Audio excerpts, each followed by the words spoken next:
मेरे पाकिस्तानियों, अस्सलाम वालेकुम। दुआ है आप लोग खैरियत से हों। दोस्तों, आज इंडेक्स ने नेगेटिव जोन में ओपनिंग की और through out the day negative zone में ही रहा और 200 पॉइंट की बहुत ही नैरो रेंज में मूव किया। उसकी वजूहात मई कॉन्ट्रैक्ट का क्लोज रोल ओवर होना और लेकिन बहरहाल इंडेक्स जो है सेफ जोन में बंद हुआ है, जिसको आगे डिस्कस करेंगे। आज की वीडियो में भी पहले एफआईपीआई का डेटा होगा, फिर daily analysis, index support and resistance, और उसके बाद 30 प्लस एक्टिव स्टॉक्स के एंट्री और एग्जिट पॉइंट डिस्कस करेंगे। वीडियो शुरू करते हैं। दोस्तों, आज फॉरेन इन्वेस्टर्स ने 469 मिलियन की नेट सेलिंग की है और लोकल इन्वेस्टर्स ने 469 मिलियन की नेट बाइंग की है। अगर इंडिविजुअली देखें तो ओवरसीज पाकिस्तानीज ने बाइंग की है 24 मिलियन की। इसके अलावा फॉरेन कॉर्पोरेट्स ने 492 मिलियन रुपीस की सेलिंग की है, जिसमें मेजर सेक्टर फर्टिलाइजर और टेक्सटाइल रहा है। उसके बाद सीमेंट सेक्टर है, बैंक्स हैं और ऑयल एंड गैस मार्केटिंग है। ऑयल एंड गैस एक्सप्लोरेशन में स्टिल बाइंग है उन लोग फॉरेन कॉर्पोरेट्स की। ओवरसीज पाकिस्तानीज का मेजर सेक्टर बाइंग का ऑयल एंड गैस मार्केटिंग रहा और उसके बाद सीमेंट सेक्टर रहा है। इंडिविजुअल्स ने 1158 मिलियन की बाइंग की है, काफ़ी हैवी बाइंग की है। मेजर सेक्टर स्टिल तवज्जो का मरकज सीमेंट और टेक्नोलॉजी क्योंकि परफॉर्म कर रहा है। इसके अलावा टेक्सटाइल और अदर सेक्टर्स में भी काफ़ी बाइंग का रुझान रहा है इंडिविजुअल्स की तरफ से। कंपनीज ने 252 मिलियन की सेलिंग की है net. Major selling area cement sector रहा है और उसके बाद ऑयल एंड गैस मार्केटिंग रहा है। बैंक्स ने 68 मिलियन की सेलिंग की है। Major selling oil and gas और टेक्नोलॉजी में रही, टेक्नोलॉजी में काफ़ी सेलिंग की है आज। एनबीएफसी ने 0.92 मिलियन की बाइंग की है, जिसमें से बैंक्स में इनकी एक्टिविटी रही है। म्यूचुअल फंड ने 264 मिलियन की सेलिंग की है, जिसमें मेजर एरिया रहा है इनका ऑयल एंड गैस एक्सप्लोरेशन और अदर सेक्टर्स। इसके बाद बैंक्स हैं। अदर ऑर्गेनाइजेशन ने 22 मिलियन की नेट बाइंग की है। मेजर मेजर इनका जो एरिया रहा है बाइंग का वो ऑयल एंड गैस एक्सप्लोरेशन है। इसके बाद इंश्योरेंस कंपनीज ने भी सेलिंग की है। तो ज़्यादातर जितनी भी एंटिटीज़ हैं मार्केट की बड़ी, उन्होंने आज सेलिंग पे रुझान रखा है। और उनका जो हैवी सेक्टर्स हैं, जिसमें टेक्नोलॉजी सेक्टर है, इसमें बैंक्स ने हैवी सेलिंग की है और बड़ी बाइंग टेक्नोलॉजी में किसी की नज़र नहीं आ रही सिवाय इंडिविजुअल्स के। इसके अलावा जो म्यूचुअल फंड है, इन्होंने भी नेट सेलिंग है इनकी तकरीबन सारी और हर सेक्टर में सेलिंग की है। बाइंग एरिया ब्रोकर प्रोप्राइटरी का सीमेंट एरिया ना सीमेंट में नज़र आ रही है बाइंग, और बैंक्स में पावर डिस्ट्रीब्यूशन में बड़ी बाइंग जो है बैंक्स की सीमेंट सेक्टर में 23 मिलियन की है और 25 मिलियन की ब्रोकर प्रोप्राइटरी की और इंश्योरेंस कंपनीज की 65 मिलियन की। सीमेंट सेक्टर मूव होता हुआ नजर आ रहा है नेक्स्ट वीक में इस डेटा के बिहाफ पे। भारत देखते हैं कि क्या होता है। नेक्स्ट स्लाइड पर आज का इंडेक्स की एक्टिविटी देखेंगे कैंडलस्टिक चार्ट पे। दोस्तों, रमज़ान के बाद आज पहला सेशन था और टाइमिंग्स भी थोड़ी ज़्यादा थी। 10 बजे के बाद 10:15 से मार्केट ने बेरिश ओपनिंग की और एक स्ट्रॉन्ग बेरिश कैंडल हमें दिख रही है जो सपोर्ट लाइन के ऊपर ही थी। उसके बाद छोटी छोटी बेरिश कैंडल हर आवर में क्रिएट होती रही और सेलिंग प्रेशर दिखता रहा। इसमें प्रॉफिट टेकिंग, जैसे कि हमने अभी एफआईपीआई में देखा कि टेक्नोलॉजी सेक्टर में और अदर सेक्टर में प्रॉफिट टेकिंग का रुझान रहा बड़ी एंटिटीज़ का। और उसके बाद 12:30-1 बजे के बाद रिकवरी थोड़ी दिखी है और सपोर्ट लाइन के ऊपर ही मार्केट की क्लोजिंग हुई है, ये अच्छी बात है। और अपसाइड मूव करते हुए क्लोज हुई है, ये भी अच्छी बात है। कल अगर मार्केट मूव करती है अपसाइड पे तो 33,800 पहला बैरियर होगा। उसके बाद 34,100 जो कि वीकली रेजिस्टेंस बनी हुई है, जो टूट नहीं पाई। मार्केट अगर इसको तोड़ के बंद होती है तो अगले वीक और अगले मंथ के लिए अच्छी प्रिडिक्शंस हो सकती हैं। अदरवाइज अभी तक तो साइड वाइज मूवमेंट ही ऑब्जर्व कर रहे हैं, जैसा कि प्रिडिक्शन में देखा भी है। आने वाला सेशन कैसा हो सकता है ये देख लेते हैं। दोस्तों, जैसा कि चार्ट पे देख रहे हैं कि अगेन एक बेरिश कैंडल बनी है और ये 3 इनसाइड डाउन का पैटर्न बन रहा है जो कि बेयरिश कंटिन्यूएशन को इंडिकेट करता है, लेकिन मार्केट की क्लोजिंग स्टिल सपोर्ट लाइन के ऊपर है, तो फिलहाल खतरे की बात नजर नहीं आ रही और मार्केट उम्मीद है कि कल 33,900, 33,900, 34,000 तक टच करेगी। इसको आगे इंडिकेटर पे भी देखते हैं, लेकिन मार्केट की क्लोजिंग जो एक्सपेक्टेड है वो 34,200 के नीचे ही एक्सपेक्टेड है। इंडिकेटर्स पे देखते हैं कि क्या दिख रहा है कल के लिए। आरएसआई मार्केट का still sidewise to down move कर रहा है। मैकडी को भी देख लेते हैं दोस्तों। मैकडी ने काफी अच्छी प्रेडिक्शन दी है इस मंथ। मार्केट कैंडलस्टिक पर भी साइडवाइज टू डाउन दिख रही है। जो 3 इनसाइड डाउन का जो पैटर्न बना है ये बेयरिश कंटिन्यूएशन, यानी कि लेकिन नैरो रेंज में, जैसे 8 से 200 पॉइंट के अंदर, इसी तरह कल भी ऑब्जर्व कर सकते हैं।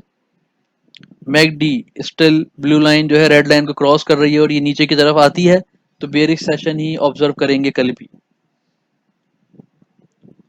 आरएसआई जो है साइड वाइज है और इसका डायरेक्शन डाउन साइड पे है। ये भी इंडिकेट कर रहा है कि बेयरिश आज की तरह का ही सेशन हम ऑब्जर्व कर सकते हैं।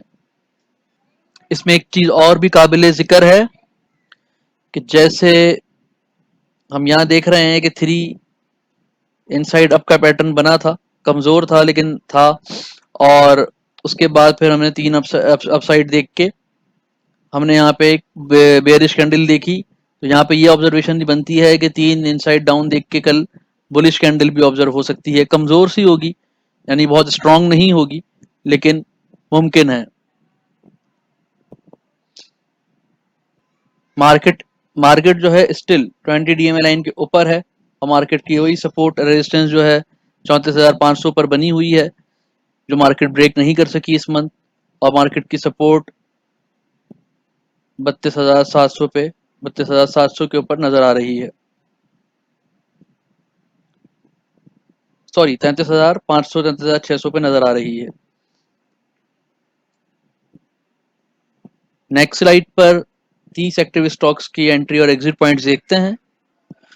उससे पहले इंडेक्स की कल के लिए सपोर्ट और रेजिस्टेंस देख लेते हैं। इंडेक्स स्टिल पाइवट पॉइंट के नीचे बंद हुआ है, तो साइड वाइज टू बेयरिश जैसे कल की क्लोजिंग दिखाई थी, पाइवट पॉइंट से नीचे थी और बेरिश जोन में इंडेक्स नजर आया, लेकिन साइड वाइज मूवमेंट थी, कोई इतना बड़ा डिफरेंस नहीं था, 150 प्लस या 150 माइनस। पाइवट पॉइंट पे देखें तो 33,700 पे इंडेक्स की पहली रेजिस्टेंस होगी। उसके बाद इंडेक्स ने ऊपर मूव किया तो 33,800, फिर 33,950 और 34,000 इंडेक्स का इंट्राडे टॉप हो सकता है। लेकिन जैसा कि पहले मैंने कहा कि इंडेक्स की क्लोजिंग 34,200 के नीचे ही एक्सपेक्टेड है। देखते हैं कि कल इंडेक्स किस तरह ये मंथ फिनिश करता है। सपोर्ट जो है पहली 33,500, 33,600 के लेवल पे मौजूद है। सपोर्ट 2 33,400 के लेवल पे है और सपोर्ट 3 जो कल का इंट्रा डे बॉटम भी हो सकती है 33,300 पे मौजूद है। यहाँ पे किसी भी लेवल पे इंडेक्स की क्लोजिंग कल होती है तो खतरे की बात कोई नहीं है, इंडेक्स स्टिल सेफ जोन में रहेगा। अब नेक्स्ट स्लाइड पे देखते हैं 30 एक्टिव स्टॉक्स के 30 प्लस एक्टिव स्टॉक्स के एंट्री और एग्जिट पॉइंट्स और उनका आरएसआई पे ट्रेंड। दोस्तों, हेस्कॉल ने आज थोड़ी मूवमेंट दिखाई आखिरी आधे घंटे में, लेकिन वो नाकाफी साबित हुई है कि 1480 पे क्लोजिंग हो गई है और जो रेजिस्टेंस, क्रिटिकल रेजिस्टेंस है 1580 और 1560 के बीच में, उससे बहुत दूर है, तो स्टिल अभी इसमें कोई होप नहीं है। कैल ने 3-4 पे क्लोजिंग की है।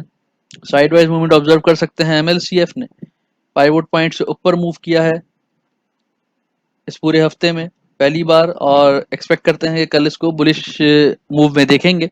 एफएफएल ने बहुत प्यारा 1077 पे क्लोजिंग की है, 70 पैसे की प्लस आज मूवमेंट दिखाई है। फूड सेक्टर आज एक्टिव था। एवीएन एवेनक्योन जो है अपर लॉक हुआ। टेक्नोलॉजी सेक्टर ने बहुत अच्छा परफॉर्म किया है प्रेडिक्शंस के मुताबिक, और कल भी इसको बुलिश जोन में देखते हैं। हब को side wise to down trend पे है। टीआरजी स्टिल लॉक हुआ। अपर लॉक और कल भी इसको बुलिश एरिया में देखते हैं। एफएफएल में यहाँ पे ट्रेंड डाउन गलत या टाइप हो गया है। साजियो इस वक्त पाइवट पॉइंट के करीब बंद हुआ है, साइडवाइज मूवमेंट एक्सपेक्टेड है। आरएसआई 63 है, टीआरजी का आरएसआई 79 है, लेकिन स्टिल डाउन साइड पे नहीं है, तो अभी इसमें मार्जिन मौजूद है, मगर एहतियात से काम करने की ज़रूरत है। डीजीकेसी पाइवट पॉइंट से ऊपर बंद हुआ है, पॉजिटिव नोट पे कल मूव करेगा। पीआईबीटीएल पाइवट पॉइंट के पास है, साइडवाइज ही रहेगा। सर्ल ने बहुत अच्छी मूवमेंट की आज, अपर लॉक जाके फिर नीचे बंद हुआ, अपसाइड ट्रेंड पर है। पेल जो है 23-27 पे क्लोजिंग हुई है, पाइवट से ऊपर है, पॉजिटिव जोन में है। General tyre still positive zone में है। पार्क सुजुकी 170 पे क्लोजिंग हुई है, साइडवाइज मूवमेंट पर है। ओजीडीसी 110-91 पे क्लोजिंग हुई है। ये 109 का लो इसने आज छुआ है, मैं देखा नहीं, लेकिन ये स्टिल बाइंग पोजीशन पे है। नेक्स्ट स्लाइड देखते हैं इसकी। लक्की सीमेंट पाइवट पॉइंट के पास साइडवाइज पे है। चराट सीमेंट 8620 पाइवट से ऊपर बंद हुआ है, अब ट्रेंड में देखते हैं इसको। कोहार्ट सीमेंट पाइवट के पास है तकरीबन 60 पैसे पे, डाउन ट्रेंड में है। पायनियर स्टिल डाउन ट्रेंड पे है। MCB, HBL, UBL banking sector still down trend पर है। पीपीएल साइडवाइज मूवमेंट पे है, लेकिन होल्डिंग के लिए अच्छा शेयर है इस वक्त ये। पाको 318 पे है, इसको 313 पे इसकी क्रिटिकल सपोर्ट है, यहाँ से या 310 से बाउंस बैक की उम्मीद है इसकी, डाउन ट्रेंड पे है। पीएसओ साइडवाइज मूवमेंट पे है। मरी गैस स्टिल साइडवाइज मूवमेंट पे है, 64 इसका आरएसआई है। एनआरएल और एटीआरएल को मैंने कल की वीडियो में कहा था कि फोकस करें 8-10 दिन के लिए। एनआरएल क्लोजिंग इसकी, एनआरएल की क्लोजिंग करेक्ट कर लीजिएगा, ये शायद गलत टाइप हो गई है मुझसे, सॉरी। हाँ, ये एनआरएल और एटीआरएल दोनों का डेटा सेम टाइप हो गया, इसको टैली कर लीजिएगा। एटीआरएल पाइवोट से ऊपर बंद हुआ है, लेकिन डाउन ट्रेंड पर है, लेकिन इसकी होल्डिंग किसी भी लेवल पे सपोर्ट पे 90-89 के करीब मिलता है, तो नेक्स्ट वीक के लिए अच्छी रहेगी। एफर्ट 60-10 पे क्लोजिंग है, स्टिल डाउन साइड मिलेगा। 58-40 से बाउंस बैक करने की इसकी उम्मीद है चार्ट्स पे। एफएफसी 107-55 तक मिल सकता है। गुलामर textile mill still down side पे है। एनएमएल भी still textile sector still down side पे है। एसएनजीपी अब ट्रेंड पर है, 53-22 पे बंद हुआ है। दोस्तों ये थी वीडियो आज की, और आज का डेटा थोड़ी सी जो गलती इसमें हुई है एनआरएल टीआरएल में, इसको प्लीज टैली कर लीजिएगा, और वीडियो को शेयर करें अपने ग्रुप्स में, लाइक करें ज़्यादा से ज़्यादा। जिन लोगों ने चैनल सब्सक्राइब नहीं किया है प्लीज़ सब्सक्राइब कर लें, और बेल आइकन पे ज़रूर क्लिक करें ताकि अपडेटेड वीडियोस के अलर्ट्स आपको मिलते रहें। आप लोगों का बहुत बहुत शुक्रिया।